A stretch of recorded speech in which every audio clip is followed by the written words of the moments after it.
Hello à tous, je suis Andrea Pierre, aka Andy, coach de vie, entrepreneur et fondatrice de la marque de développement personnel Feel Positive. Aujourd'hui, je ne vous emmène pas en séance de coaching, mais je vous guide vers le chemin de l'épanouissement personnel pour une vie meilleure et une meilleure humeur avec The Feel Positive Podcast. Ce podcast vous accompagne au début, milieu ou fin de journée pour vous apporter des bulles de positivité et une dose d'énergie dans ce monde bien mouvementé. Il n'est jamais trop tard pour se sentir positive et développer un nouvel état d'esprit pour changer votre vie. Alors, restez connectés, il est maintenant l'heure de discuter et de positiver.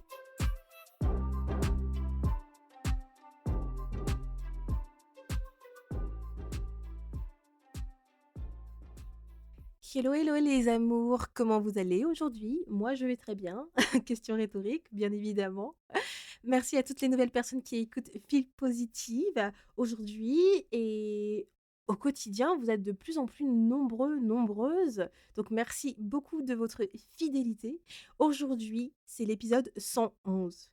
Et quand j'ai vu que c'était l'épisode 111, je me suis dit: Angel Number, j'aurais dû faire un épisode Feel Spiritual». Mais je vous ai déjà fait un épisode sur les signes de l'univers, donc je vous invite à l'écouter, hein, si vous ne l'avez pas écouté. Je vous parle justement des angel numbers et j'ai même un freebie sur les signes de l'univers ou justement comment vous pouvez interpréter les signes de l'univers. Donc, je vous mettrai le freebie en description de l'épisode si ça vous intéresse. Mais voilà, aujourd'hui, on va pas parler de angel number, mais plutôt de votre identité. Donc, vous n'êtes pas bloqué dans votre identité. J'ai voulu faire cet épisode parce que c'était l'année dernière où j'ai regardé Queer Eyes. Je ne sais pas si vous connaissez, c'est une émission un peu documentaire, j'ai envie de dire, sur Netflix. J'adore cette, série. Ouais, on peut dire que c'est une série, mais c'est un peu une série, réelle, quoi. Et en fait, pour vous expliquer un peu le principe de Queer Eyes, c'est 5 gays, qui ont toute une spécialité et en fait, ils vont changer la vie d'une personne. Donc une personne a été désignée par quelqu'un de sa famille et pour une chose particulière. Et chaque personne, chaque queer eye, chaque, gay a une spécialité. Donc vous en avez un qui est coach mindset, dev perso, vous en avez un qui est, du coup, un peu conseiller en images, qui s'occupe du look. Vous en avez un qui s'occupe, justement, de la partie, coiffure, maquillage et cetera et vous en avez un qui s'occupe de la décoration. Donc avec toutes ces, spécialités, ça permet justement de pouvoir transformer la vie de la personne, puisque du coup, en fait, la personne qui est désignée, il y a souvent pas mal de choses qui est mis en avant où, bah, chez cette personne-là, bah, c'est pas top, la déco ne correspond pas à ce qu'elle voulait, c'est un peu le bazar ou, bah, ce sont des personnes qui se relâchent, avec les événements de la vie. Ils ont le côté mindset à travailler. Enfin, il y a pas mal de trucs et du coup, à la fin de chaque épisode et ben, la transformation, on voit que la personne, elle a extrêmement changé sur tous les points invoqués de spécialité et en général, les personnes qui sont choisies, ce sont des personnes avec des vraies expériences de vie. Quand je dis des vraies expériences de vie, c'est vraiment des choses extrêmement, bouleversantes. Clairement, j'ai dû pleurer à 90 dans cette série, Queer Eyes, parce qu'à chaque fois, chaque épisode, quand vous entendez les histoires de ces personnes, vous vous dites: «Mais punaise, j'ai vraiment de la chance, en fait». Genre, la gratitude, elle est 100% parce que vous vous dites: «Il y a des gens que vous ne connaissez pas, qui vivent des choses, mais my God», je me dis: «Seigneur, en fait, c'est ouf». Et bref, ça vous fait pleurer tout simplement et je suis quelqu'un de très, très, très sensible donc voilà, je pleure à tous les coups pour un rien.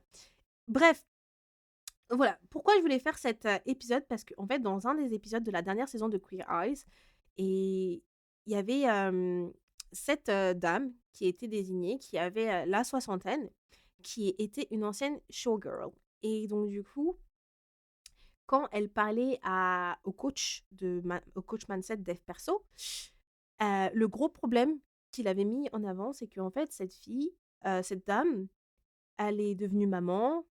C'est une personne qui est la joie de vivre, franchement incroyable, très positive, très bubbly. Bah, c'était une ancienne showgirl, donc une ancienne danseuse et vraiment incroyable. Elle se contente vraiment des petites choses, tout ça et en fait, depuis qu'elle a qu'elle a la soixantaine, qu'elle est devenue mamie et tout, la première chose qu'elle dit, c'est que: «Bon, bah, maintenant je peux faire que des choses de grand-mère» et donc du coup, Camaro, le coach mindset, il lui a dit et c'est marrant parce que quand j'ai regardé, je lui ai dit j'ai dit la même chose, j'ai dit: «Mais non, tu n'es pas bloqué dans ton identité» et il a dit quelque chose similaire en mode: «C'est l'identité que tu te mets». Et c'est pour ça que je me dis: «Oh, il faut que je fasse un épisode de podcast là-dessus parce que c'est tellement vrai» et c'est marrant parce que justement, juste, quelques semaines après, j'avais eu cette même discussion avec une de mes copines qui est maman et qui me disait: «Ouais, c'est difficile depuis que je suis maman parce que j'ai l'impression que je suis bloquée dans mon identité de mère et que voilà, je n'arrive pas à embrasser mes autres identités» et j'ai trouvé que c'est un problème assez constant, récurrent, qu'on entend de plus en plus et qui touche beaucoup les femmes et beaucoup les femmes mamans. Donc je pense que cet épisode va parler beaucoup plus aux personnes qui sont mamans, mais vous pouvez vraiment l'adapter à votre situation. Clairement et je me suis dit que ça pouvait être intéressant parce que voilà, j'ai de plus en plus de conversations avec, bah, des personnes qui se sentent bloquées dans leur identité et je pense que c'est important de voilà, de comment dire? Pas de démocratiser, mais oui, un peu, voilà, de démocratiser cette chose, car vous n'êtes pas bloqué dans votre identité. Donc, il faut savoir que vous avez plusieurs identités, enfin, du moins selon moi. Donc, vous êtes une femme, si vous êtes une femme, hein, vous êtes femme, vous êtes partenaire, si vous avez un copain ou une copine, vous êtes aussi une sœur, si vous avez des sœurs ou des frères, vous êtes une amie, vous êtes une collègue, etc., etc. Vous n'avez pas qu'une seule identité. Donc, si vous êtes maman, vous n'êtes pas que seulement maman. Avant d'être maman, vous êtes une femme, vous êtes aussi une petite amie. Donc, il est important que vous vous dites que vous avez plusieurs identités et que ces identités-là, vous pouvez les embrasser toutes à la fois, mais également à n'importe quel moment. Par exemple, moi, à l'heure d'aujourd'hui, mes identités, je les embrasse toutes à la fois. Parce que pourquoi? Parce que voilà, je suis pas encore maman, mais je suis une femme, j'embrasse mon identité de femme, c'est-à-dire que je suis très coquette, j'adore, voilà, prendre du temps pour me maquiller, pour me faire belle et cetera.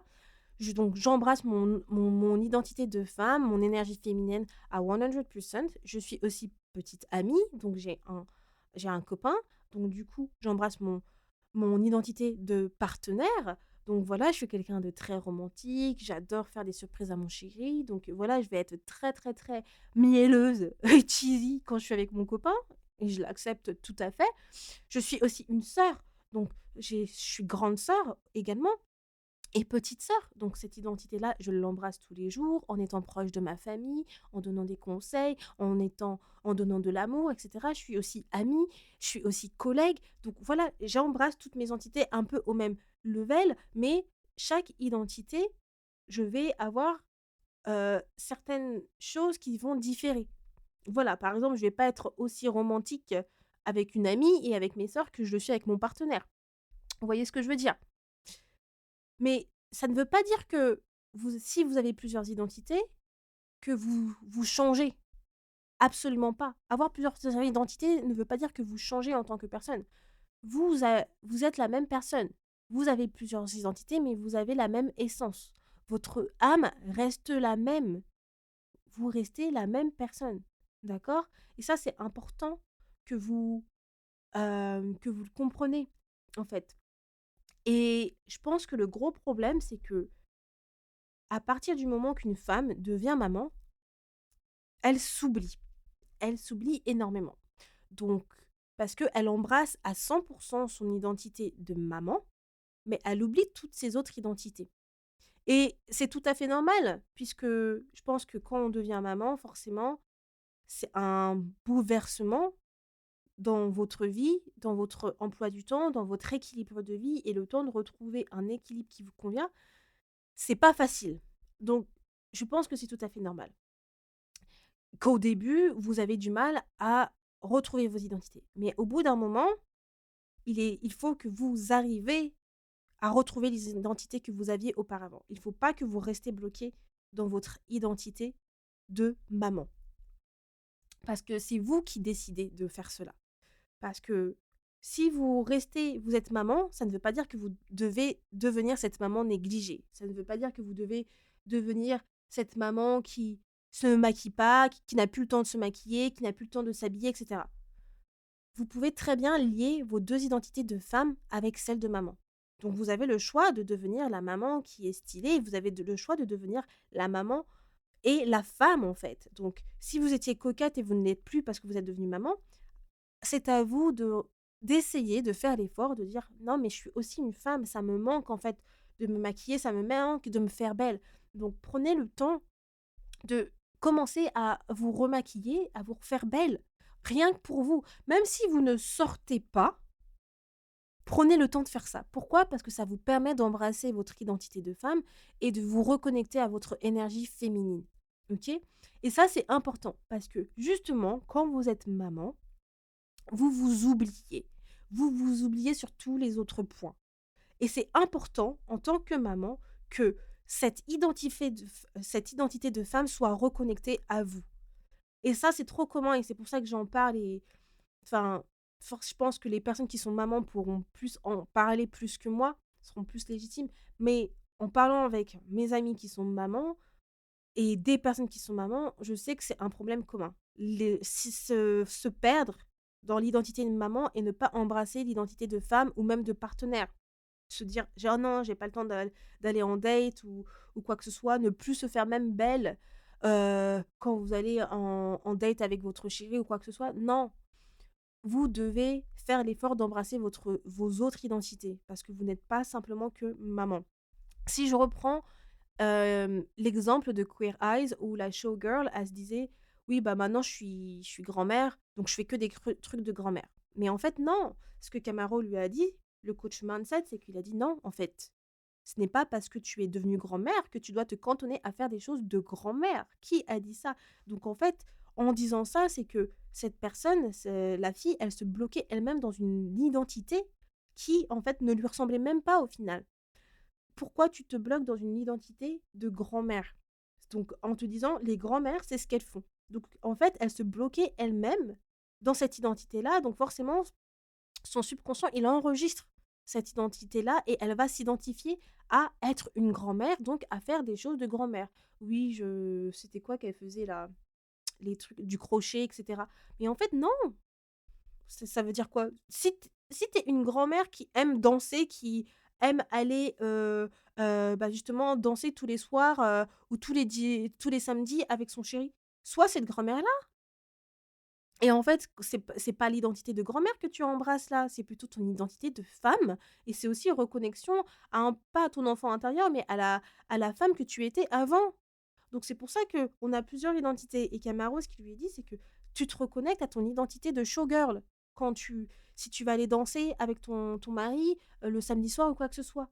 C'est plus la grand-mère qui prend place là, c'est ton autre identité de femme et cette femme que tu étais avant, que tu adorais, qui se reconnecte à ta passion qui est la danse.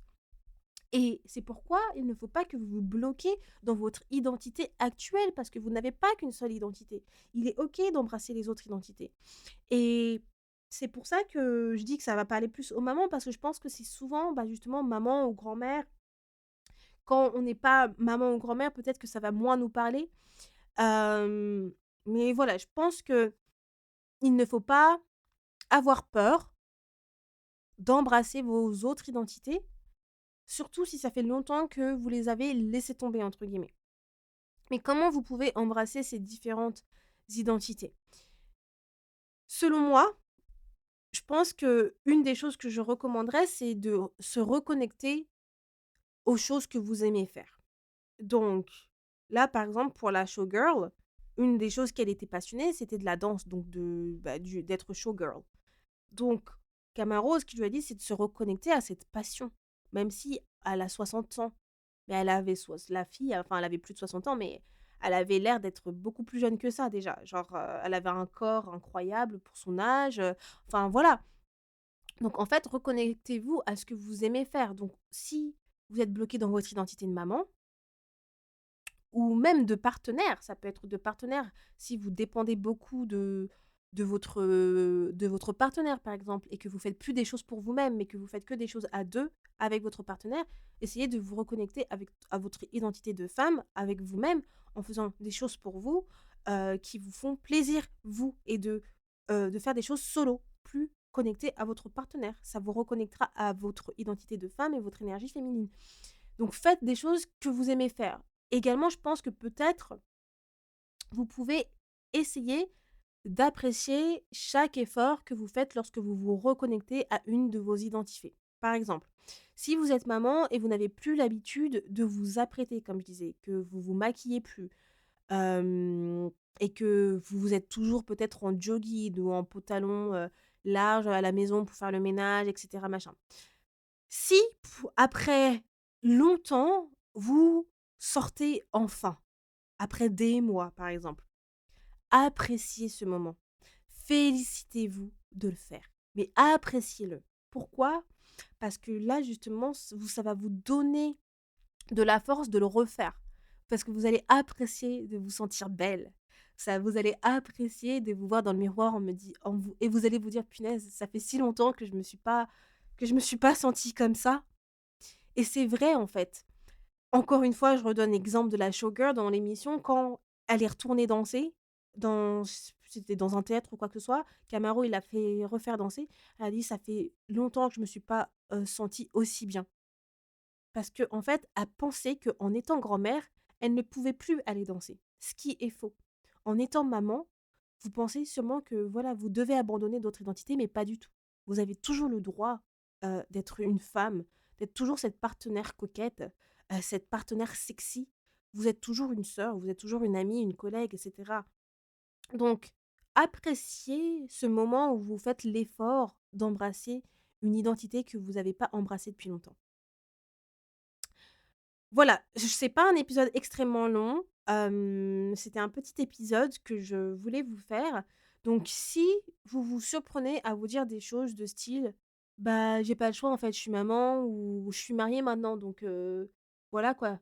Non, ce n'est pas parce que aussi vous êtes mariée que vous n'êtes plus une amie, vous n'êtes plus une femme. Être marié, ce n'est pas être en prison, en fait. Être marié, c'est simplement, un mot sur papier, certes avec plus de responsabilités et c'est beaucoup plus dur dans le sens où effectivement vous vous battez pour la relation.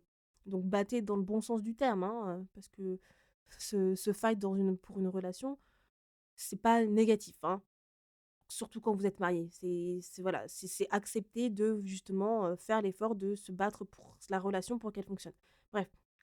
Mais voilà, si vous êtes marié, ça ne veut pas dire que vous devez rester à faire des choses avec votre mari. Vous pouvez toujours faire des choses avec vos collègues, vous pouvez faire toujours des choses avec vos amis, avec votre famille et être une femme, pareil que si vous êtes maman.